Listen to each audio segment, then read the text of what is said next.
Umuwi ka na. Mapagpalang araw ng Lunes, kapanalig. Kapistahan ngayon ni Santa Eusebia ng Hamage. Ito po si Sister Rose Agtarap ng Daughters of St. Paul para sa mabuting balita. Pagnilayan natin ang Ebanghelyo ayon kay San Juan.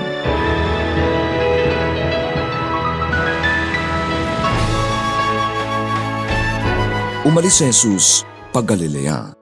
Nagpatotoo nga si Jesus na hindi pinararangalan ang isang propeta sa sariling bayan. Gayunpaman, pagdating niya sa Galilea, tinanggap siya ng mga Galileo dahil nasaksihan nila ang lahat ng ginawa niya sa piyesta sa Jerusalem. Naroon nga mismo sila sa piyesta. Pumunta siyang muli sa Kana ng Galilea, doon niya ginawang alak ang tubig. At nangyari na ang anak na lalaki ng isang opisyal ng hari ay may sakit sa Capernaum. Nang marinig niya na dumating sa Galilea si Jesus mula sa Judea, pinuntahan niya siya at ipinakiusap na lumusong siya at pagalingin ang kanyang anak na nasa bingit ng kamatayan. Kaya sinabi ni Jesus tungkol sa kanya, "Hanggat hindi kayo nakakakita ng mga tanda at mga kababalaghan, hindi kayo maniniwala." Sinabi naman sa kanya ng opisyal, "Ginoo, lumusong ka bago mamatay ang anak ko."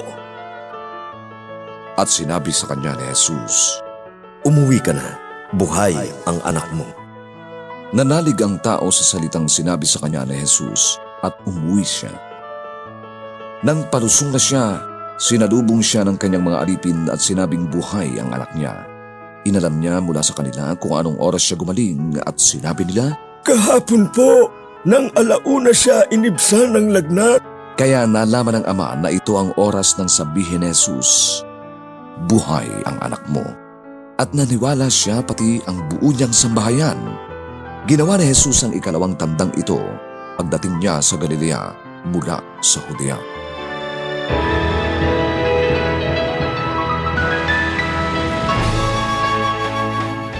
Kapanalig, ano ba ang pananampalataya para sa iyo? Kasama ka rin ba sa nagsasabing, to see is to believe? Binibigyan tayo ng mabuting balita ngayon ng isang larawan kung ano at paano ang sumampalataya sa Diyos. Narinig natin na may isang royal official na lumapit kay Jesus at humingi ng tulong para sa kanyang anak na may sakit. Sa halip na sumama sa kanya si Jesus, ay sinabihan na lamang itong umuwi ka na at buhay ang kanyang anak. Siguro, kung sa iba ito ginawa ni Jesus, magagalit na at magtatampo at iisiping binaliwala lamang ni Jesus ang kanyang kahilingan. Subalit, naniwala ang royal official kahit hindi pa niya nakikita na ligtas na sa kamatayan ang kanyang anak. Kapanaling, ito ang tunay na larawan ng pananampalataya. Sabi nga sa sulat sa mga Hebreo chapter 11 verse 1, ang pananampalataya ay saligan ng mga bagay na hinihintay, katibayan ng mga bagay na di nakikita. Taliwas ito sa muto ng ilan sa atin na to see is to believe. Sa ating buhay pananampalataya, kailangang maniwala muna kung nais nating makasaksi ng himala. Dito nasusubok ang ating pananampalataya. Kaya ba nating magtiwala sa Diyos kahit hindi pa natin nakikita ang liwanag? Marahil narinig na ninyo ang kwento tungkol sa isang nahulog sa bangin at nakakapit lamang sa isang sanga ng kahoy. Tumawag siya sa Diyos sa gitna ng dilim ng paligid at humingi ng tulong. May narinig siyang tinig na ang sabi, "Anak, bumitiw ka na at hindi ka masasaktan." Dahil takot mabalian, nanatili siyang nakakapit sa sanga hanggang magliwanag. Doon lamang niya nakita na isang dangkal na lang pala ang layo ng paa niya sa lupa. Kung ikaw yun, kapanalig, bibitiw ka ba? O mananatiling nakakapit? Mga kapanalig, maraming salamat po sa inyong suporta sa aming misyon, lalong-lalo na sa donors at sponsors ng Mabuting Balita.